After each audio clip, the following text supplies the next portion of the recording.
Like his other history films, Roberto Rossellini's Cartesius is less a biography of an individual, René Descartes, than a gateway into larger currents of historical development. Descartes was presumably selected as an important example of the early modern transition from faith-based acceptance to the questioning skepticism of scientific method and rationalism. Descartes submits everything to the rigors of logical evaluation. He trusts only the irrefutable rules of math and geometry as a basis for knowledge. The pace is typically slow and deliberate, with no imposed drama or romance. The drama lies instead in Descartes' Ugo Cardea inner development, which creates a problem for audience involvement. Unlike Rossellini's Blaise Pascal, which shows an equally rationalist thinker transformed by a spiritual quest, Descartes doggedly and unrelievedly employs the same objectifying logic in his life that he uses in his scientific investigations, leaving little for the viewer to experience beyond the determination to submit everything to rational examination. Once established, it is an approach that does not sustain over 2.5 hours demonstration.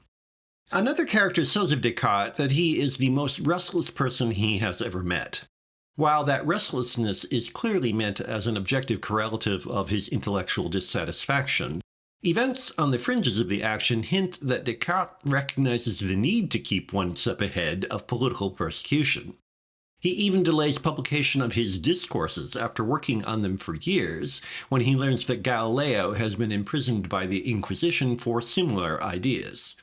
Such caution demonstrates some worldly cunning, but it is subordinated to Descartes' tiresome insistence on rationalism. His restlessness also makes it impossible for Descartes to settle along anywhere or form relationships that would enable him to express his feelings. The few secondary characters do little but act as his intellectual sounding board.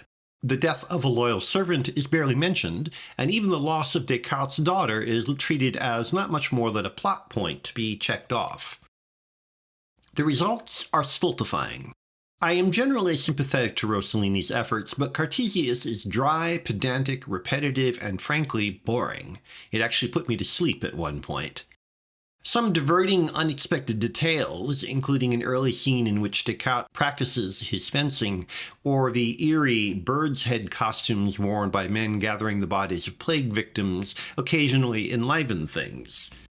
Scattered historical references, such as a few overheard words about the 30 Years' War, provide some context.